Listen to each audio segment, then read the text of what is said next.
one of these tracks, pag wala ka ng pambayad, then you take your income. Wala kayong 4-5. The game ends when everybody has taken their fifth income, but taking your income is not simultaneous. Meaning, you can technically be out of the game na and the other players are still playing. It's all about kung sino yung makakaunang income. Unang makalima. So, let's take a look at what happens during income phase. During income phase, which is everybody's first player's turn, you will get to generate your income. So, how does that happen? So, we will start with you. Let's say kayo yung first player natin. So, when you do your income, it goes from top to bottom, as indicated by your cheat sheet dito sa gilid. So first, activate your sieve. May ginagawa ba yung civilization mo during income phase? If yes, then do it. If wala, then pass. If we place player token on an uncovered leader square on this not advance for free on the corresponding track, you the benefit but you I will explain each one of your sieves para fair. So, yours doesn't do anything during your sieve part because yours is income. Next, play a Tapestry card. Tapestry cards are these green cards, very powerful cards. They change how you play the game or how the game functions for you. They can give you resources, can move you in tracks, can copy your opponents, things, multitude of things. So the second part is play Tapestry. But since you don't have Tapestry, then pass muna for first income. Next is technology. So technology cards are these cards. How they function is when you get a technology card, you will place them here in the X spot of your capital. When you are given the opportunity to upgrade a technology card, you can move any one and only one from a lower row to an upper row. So kung X, magiging O. Kung nasa O na siya, magiging square. The benefit you would get corresponds to the symbol kung nasan sila. So this one is circle, kasi circle yun nandun. If I upgrade it again, I'll get the square benefit kasi square yun nandun. Right? But since you don't have technologies at the beginning of the game, you skip. Lastly is when you actually generate resources. So how do you generate resources? You have 4 income tracks and you simply take a look up to where it's exposed. So for example, here for the yellow one, because everybody starts the same way, markets will give you 1 gold and you will score 1 point per technology that you have, regardless where it is. So again, 0. Then houses will give you 1 and will score you for each completed row or column in your district. We'll get to how it's filled later. Farms will get you 1 hex and 1 mushroom, and then last is military, which gets you 1 star and your first tapestry card. Can you give me this X? I get the 1 more.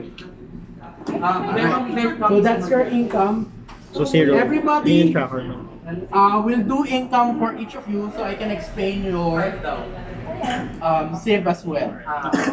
So your sieve is actually, what it does is you want to conquer spaces because your sieve is a 5th income track. So, nakatago lahat yan. As you conquer more, mabubuksan mo siya. Kailangan natin siyang iba. ko. Kung bumukas siya, kung ano yung Oo, nakabukas, kasi malaki when you siya. earn income, lahat na Every nakikita mo, income may ano siya, points. so this allows you to Saka get 1 resource. point and 1 extra gold. If bumukas Kailangan mo siyang population, i-conquer. How are those with you? And how, parang may order pa siya? so for you, specifically for you, it would be, you can, when you conquer spaces, I'll tell you how it's done. You use this, place it on the board, because your militants, you're occupying the territory.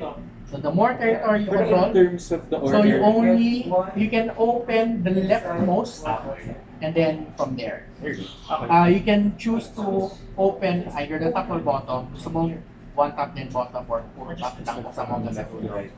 It's always up to you. Next, do your income, and I will tell you what Merrymakers does. Merrymakers starts with it says one player token at the bottom of each. Oh, that one. so starting from the second to fifth income, you can move one track up and get immediately one income. And that's it. That's Merrymakers. Do your income, move you here, get you there, and one tax.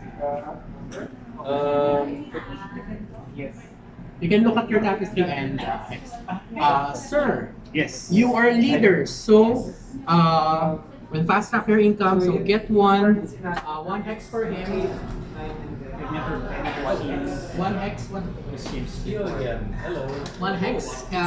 Move everything by one, and then starting from the second to fifth income slot, you can mark one of the spaces there, which corresponds to one of the tracks, and you get to move there and get the benefit of moving. Okay, sorry, hindi ko masyado nag-gets, but sige. So I get to move one of these.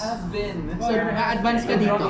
Advance one. For free. For free. For free. Yes. At the start of my Income. Income. Yes. And then yours will fast track again. There, tapestry and X. Yeah. Alright, so now that everybody has done their first income, it's the real game now. So let me explain what you're doing. You're trying to advance on one of the 4 tracks, and the 4 tracks are generally constructed the same way.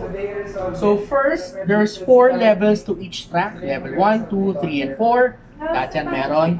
You're playing. They're all clipboarded into 3 spaces before you advance to the next one. And the cost to advance on a track is listed above. So your first part of each track, you can pay any resource and you get to move forward. Okay? Yung upper part is the benefit. So when you move here, you get that. Okay. And then if you see a box underneath, that's called a bonus. Okay. A bonus is red. Pay this and get that. So pay any resource and get that. Pay any resource and get that. Pay 3 technology cards and get 10 points. The top one is the cost. Yes. Sorry, I'm lost. Okay? Now, we will now move on to what does each track do. Kasi once you are familiar with the track, it's just a variation of the first thing I'm telling you. So let's go with the easiest and do technology. Technology, yellow card corresponds to this. When you step on a space, you get one of these. If you don't like any of the 3, draw from the top. Again, how does technology work? It goes to X. Tapos when you upgrade, you activate the circle. And then when you upgrade again, you activate the square.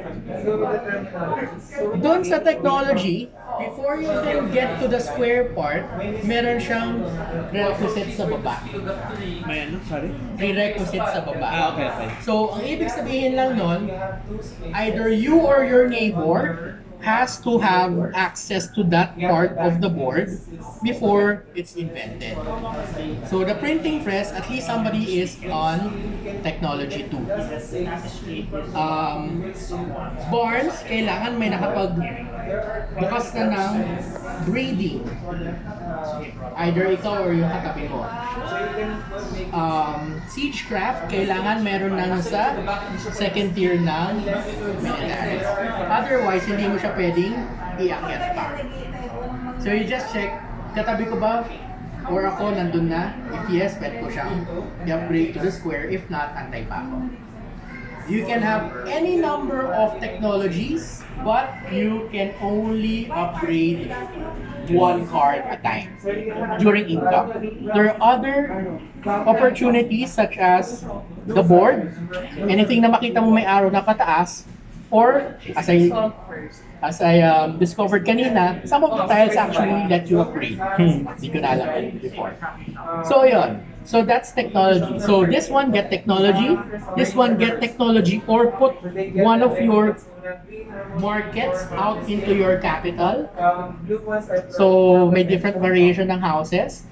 Anong silbi nun? When you open up your income trap, when you earn income, kung ano yung kita mo, yun yung kinikita mo. Shinodandan, kasi Tagalog. So kung ano yung naka-expose, Yun yung kikita.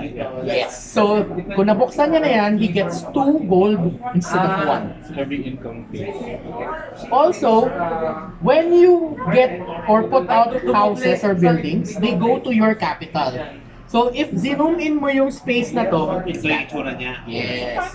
So, yung topography mo, the ones with the red dots are water, so hindi pwede magtagay ng building. Any other space, open.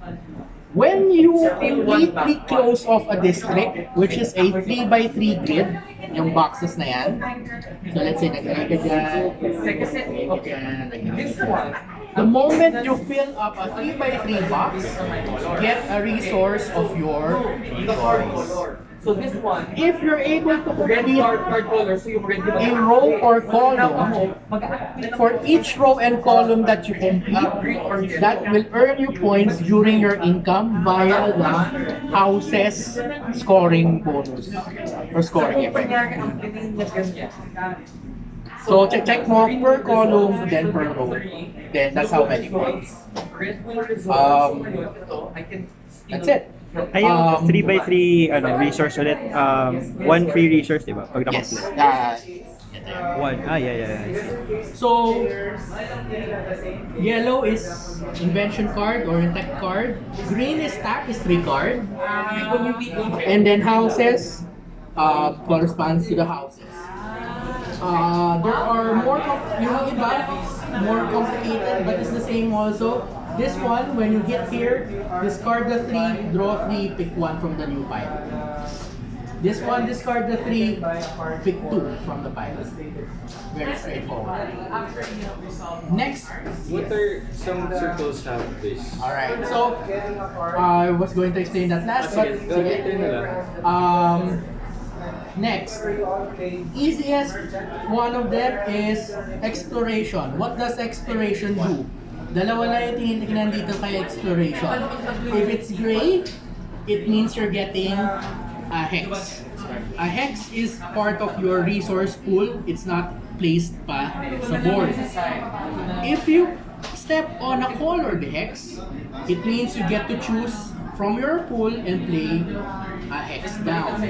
You can only play hexes adjacent to where you are already. Can you hand me one blank random? When you place it, see how many spaces it matches, at least half of it. So in this instance, water to water, water to water. For each matching side, you earn a point. So that's 2 points. If I placed it here, that's 3 points. If I placed it here, it's just 2 points. 1 point from here. Yeah. Yeah, kasi may half eh. Yeah, meron pang bingit. The lands that you place have resources or stuff on them. The moment you place it, immediately collect kung ano man yung nandun. Okay? This one is place a tile or put out a house. Get a hex, then put out a hex. So forth and so on. When you get here, this is interesting. This is where you go to space. There's a separate pile of tiles that's in the box. You get to explore. It gives you random benefits. There's too many of them. We'll get to it when we get to it. Next, easiest is science. Science, very simple. When you see this symbol, it refers to the die. The die is The master. a D12. The one who will win. The die is a D12 with 3 sides dedicated to one of the tracks. Two science, two military, etc. etc. So when you see this, you roll it and you advance on that track. If there's an X, you don't get the benefit or the bonus. You simply move. Di bali, wala naman So let's say, I went here, na-roll ko yun, I just move this, that's it. I don't get this, I don't get to pay. Let's say dito siya nag-advance, none, I just move forward.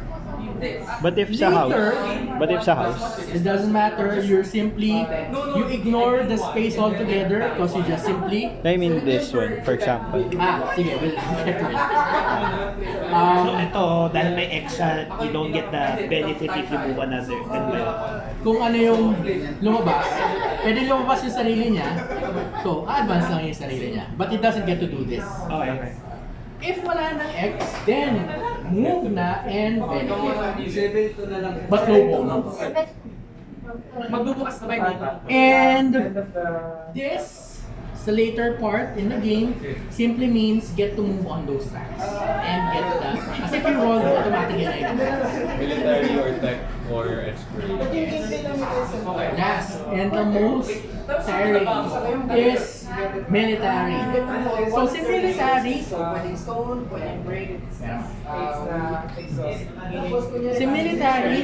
you move and you conquer a space. So let's say may size ka, let's say dito. Then you roll 2 dice. You only get to choose one of the 2 benefits ng die. Either 6 points or one of these resource. If it turns up, eto yung lumabas, the question mark, you get the benefit of whatever was on that space. Whatever was on that space. Diba remember may benefit, may bonuses yun? So you get that instead. Dito siya. Then wala. Alright? There can only be 2 models or figures in a space. So for example, nandyan na, tapos nag-conquer si White, pinasok na to, tutumba yung green, and they doesn't get removed. It simply means control of the territory can never be changed, and that space can never be entered by anyone again. Right? That's it. Is there a way for the team na natumba to get back up? Yes, via Tapestry cards. Alright. Now, there are bonuses for doing stuff first. The first bonus is 10 points for the first person to get to the end of a track. Okay. Any track, doesn't matter. Doesn't matter. 15, then 10, then 5. Second bonus is if you're the first one to conquer 2 other people. Then 15, then 10, then 5. Then the first person to get to the middle of the island, everybody's equidistant, turns 10, then 5. Okay? Now, questions so far? Wala? I think I have questions. These ones automatic so when it happens or end of game? When it happens. Because you will not be able to. So the moment somebody hits, let's say AIC Grand, mark it, then do the effect. For the first one, somebody gets here, mark it. First one, somebody conquers 2 other people. Meaning kailangan may napatumba silang dalawa. Kahit bumangon pa yan later, they don't care. Yeah. As long as... Nauna na sila. Pwede pa siyang bumangon? Yes, kaya Tapestry cards. Okay, last. What are the pretty buildings for over there? Each track will have buildings dun sa first spots on their next tier. The first person to cross or step on that track gets the building. What is the building for? So for example, nandito ako, I spent this, I advanced here, I get whatever was on the level 1. So yung lighthouse. No, that's exploration 1. Ito yung sa dulo. Yes, so you get that, that's placed inside your capital. What's the use? It helps accelerate closing out districts, lines, and columns. The buildings are not the same, they're different sizes. You can... Parang ganun. These are landmarks. Yes, these are landmarks. So, can you try? So, when you place them, specific naman yung i-cover niya. It can never occupy dotted spaces. But let's say this, pwede siya dyan. Pwede lumagpas. Pwede ka rin lumagpas if gusto mo. Doesn't matter. Sayang nga lang yung building. But pag hindi ka siya, sayang naman din kung tapos. So, kahit basta mauna ka, you get the benefit. Does that include the science rolls? Yes. Let's say nandito ka, ni-roll mo science, lumabas exploration, lumakbang ka. You don't get the benefit, sure, but you get the building. And that's it. So, iisipin nyo lang, saan ko gustong pumunta, ano yung gusto kong gawin, may pambayad pa ako. Kung meron, bayaran ko. Wala na, income na ako. And that's it. You may now start the game. But before that, are there questions? Who goes first? You did. Kasi number 1. Yun na rin yung ano. No, kasi nagkakaroon ko But you mentioned kanina if you complete a row or column, those will score points when you perform income equal to the number of exposed scoring bonuses from the houses track. So, meron pang isa kasi yung tayo. Also, may civilizations that really care about it. Particularly the architects, but wala namang architects ngayon. So, those are not the biggest way to get points, but they're enough to get points. I'm not sure. Alin? Alin yung Pressure you player. I don't want to learn any other things. The mix of different